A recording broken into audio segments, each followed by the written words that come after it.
Alec stood frozen, staring at where the exit sign used to be. Just a blank wall now. The hallway around him had changed again, bare, stripped of detail. No paintings. No light fixtures. Just gray walls that seemed to pulse like skin. His footsteps didn't echo anymore. It felt like walking inside something alive. And it was watching him. From somewhere deeper. A low hum vibrated through the floor. Not machinery. Not electrical. A heartbeat. Thump. Thump. Thump. Alec moved, not because he had hope, but because something behind him had started moving too. No footsteps this time. Just scraping. Like bone dragging across concrete. He didn't run. He didn't look back. He walked slowly, each step more uncertain than the last. Then ahead, a single light.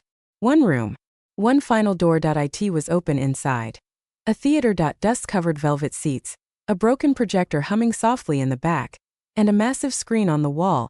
Alec stepped inside. The door shut silently behind him.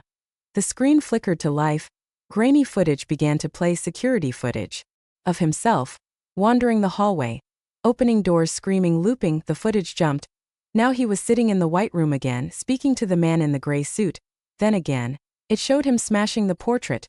Then again, falling into the void again, seeing Nora again. Then the footage changed. It was showing things he hadn't seen yet. Alec screaming in a burning hallway. Alec being dragged into the walls. Alec aging rapidly. Alec clawing at his own face in a room of mirrors, and finally, Alec sitting in the exact same theater watching this very screen, slowly turning to look at the camera. Which meant he turned around slowly. And saw himself. Sitting in the back row. Dead. Mummified. Face stretched in terror. Clothes rotted. His own corpse. Alec staggered back.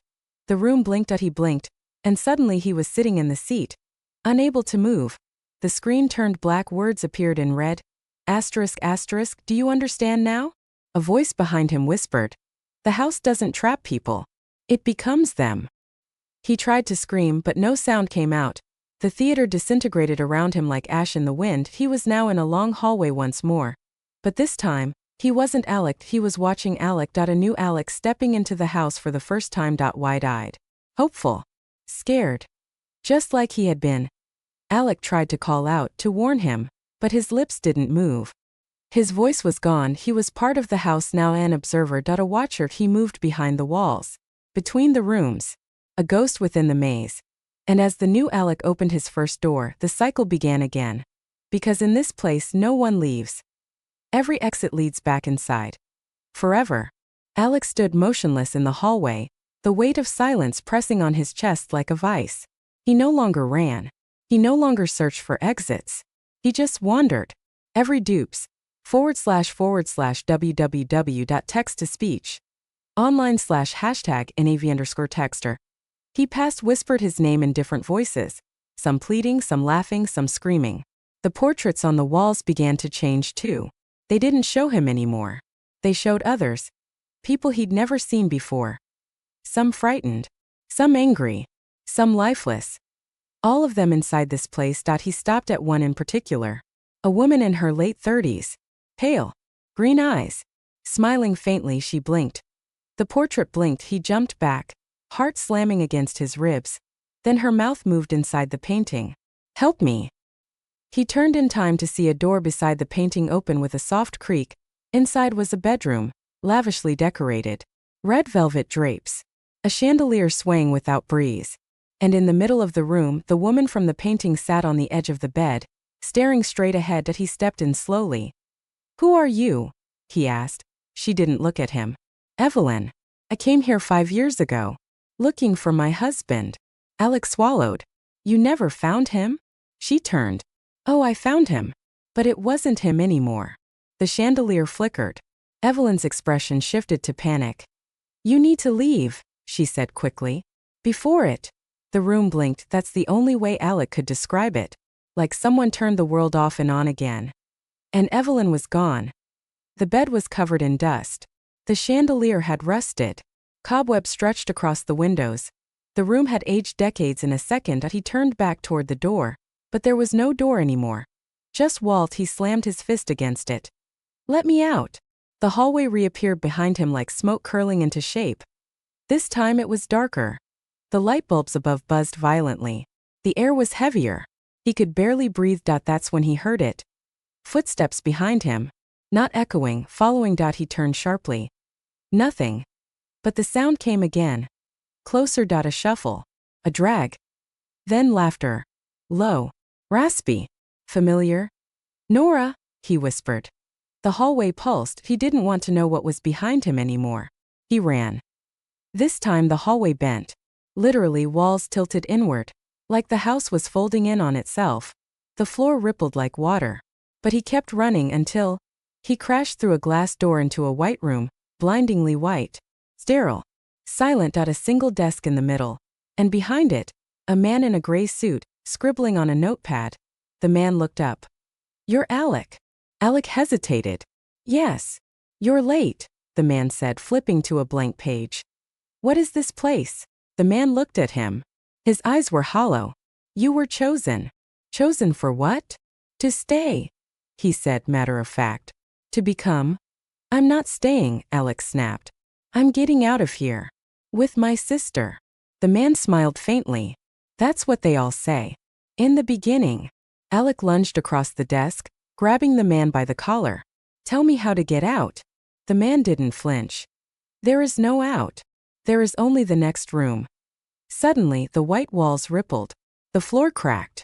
The desk split in half, and Alec fell down, falling, spinning, screaming. Then he landed hardwood floor, back in the hallway. The same hallway, but now the air smelled like rot, and the paintings were all blank again, except one. It was him, staring at himself, and the eyes moved. He smashed the frame. Behind it was a door. A wooden one with no handle, just a phrase carved into the wood. Asterisk, you already left. You just came back. Asterisk, he pressed his palm against it. The door swung open, revealing a room he hadn't seen in years, his childhood home. He stepped in, trembling, his mom's old couch. His dad's bookshelf. The same faint hum of the ceiling. It was perfect. Too perfect. Then he saw her.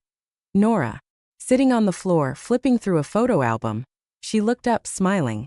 You finally made it. Alec's knees gave out. You're alive. I'm not, she said gently. And neither are you. He froze. What are you talking about? She reached into the photo album and pulled out a picture. It was of them, standing at the edge of a lake, but behind them was the hallway. You died the night you came looking for me, she said. The house took you. No, he whispered. No, I've been fighting. I've been trying to escape. You've been looping, she corrected. Again and again. He stood up, backing away. I won't stay here, he said. I can't. She touched his arm. You already are. The room faded around him like a mirage, and once again, he was standing in the hallway. Alone. And this time the exit sign was gone. Forever. The hallway smelled like damp wood and old wallpaper. The kind of scent that sticks to your skin and haunts you long after you've left. At least, that's what Alec thought when he turned the brass doorknob and stepped into the corridor. It creaked underfoot, echoing slightly. The door behind him shut with a soft thud. He turned to mark it, but it was gone. Just more hallway. A flickering light bulb buzzed above. He wasn't supposed to be here. The invitation had come anonymously. An envelope slid beneath his apartment door, sealed with black wax. Inside, a single sheet. Asterisk, come to 17 Wren Street. Midnight. If you want answers. Asterisk, he hadn't told anyone. Not because he was brave. Because he was desperate. His sister had vanished 6 months ago. Nora. 26, full of fire. No enemies. Just gone. Vanished without a trace after going out for a midnight walk. The hallway narrowed. Alec touched the walls. They were too close together, squeezing him inward. There were no windows. Just doors on either side. All closed. All identical. Faded green paint. Bronze handles. Some scratched, some dented. He tried the first one. Locked. Then the second. Locked. Third. It opened. Inside was a small sitting room, dimly lit by an old lamp in the corner. A phonograph played a warped tune, slow and scratchy. No one was there. But something was. A mirror. And in it, his sister. She stood frozen in the reflection, staring at him with wide, terrified eyes. Her mouth moved, forming words he couldn't hear. He turned around quickly. The room was empty. Turned back. Still there. She was now clawing at the glass, mouthing something frantically. Asterisk, don't leave, asterisk. Alec stumbled back and slammed the door shut. His heart thudded against his ribs as he leaned against the wall, breath shallow. He forced himself upright and moved farther down the hall. He passed 4 more doors. Each one had a different sound behind it. Water dripping, static humming, faint whispers, something breathing. He didn't stop. The end of the corridor was an exit sign, glowing red. A push bar beneath it. His way out. He ran for it. He slammed the bar. The door burst open, and he stepped into the hallway again. Same damp wood. Same flickering light, same closed doors. But the mirror door was gone. He turned back. The exit door was sealed behind him. He cursed under his breath, panic bubbling under his skin. Something was wrong. This wasn't a trick of architecture. This was deliberate. Controlled.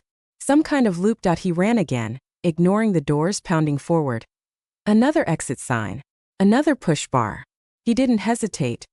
Burst through, right back inside. His breath hitched. He turned around. The door was gone. Vanished into the walls. It was as if it had never existed. He clutched his head. His fingers trembled. "Nora!" he shouted. "Nora, where are you?" The phonograph began playing again. He spun. The door ahead was slightly open, the light inside golden. He entered. A kitchen, pristine. 1950s decor. A plate of cookies on the counter. Steam rose from a teacup. A clock ticked loudly, 2:07 a.m. "Nora?" he whispered. She sat at the table, her back to him. Slowly she turned. Her eyes were glassy, lips parted. "You shouldn't be here," she said flatly. "Nora, it's me. Alec. You're alive. What is this place?" She stood, walked toward him, then past him. "There are no exits." "What?" "Every door leads back." He followed her out of the kitchen, but the hallway was different. Blood-red carpet now. Portraits lined the walls. Each one was of him, aging backward. The last portrait was of him as a child. The next, a baby. The final one was a blank canvas. He reached out to touch it. A loud knock echoed from one of the doors. Bang. Then again, bang. Then a whisper. "Let me out." He approached slowly, hand shaking. Opened it. It was his childhood bedroom. Exactly as he remembered it. Blue wallpaper with rocket ships, a bunk bed, a plastic drawer full of toys. And on the bed himself. As a child. Sleeping. He took a step in, feeling sick. He reached for the light. The boy sat up, eyes pitch black. "Why are you trying to leave?" the boy asked in his own voice. "You belong here now." Alec backed away. I'm not." "You crossed the threshold. You answered the invitation." "No one invited me." The boy cocked his head. "Then why did you come?" The door slammed shut. Alec pounded on it, screaming. When it finally burst open, back to the hallway, he was running now. Not walking. Running until his legs screamed. Another exit sign. One last chance. He took it. Burst through. Darkness and no hallway and no lights. Just a single spotlight above a chair. And sitting in it, Nora chained. Bleeding. Crying. He ran to her. Dropped to his knees. "I'm here. I'm getting you out." "It won't let me go," she whispered. "What won't?" She looked up at him and her face shifted. Her eyes stretched. Her mouth widened. Her skin cracked into porcelain pieces. "You." Alec staggered back as her face shattered into dust. Behind him, the doors creaked open. One by one. Footsteps, shadows emerging, dozens of people. All versions of himself, some older. Some scarred. One missing an eye. Another burned. Another crawling. They were all him. "You're part of the house now," they said in unison. "You are the house." The spotlight above him flickered and burst. Darkness swallowed everything. When Alec opened his eyes again, he was back in the hallway. Only now the pictures on the wall were all of him,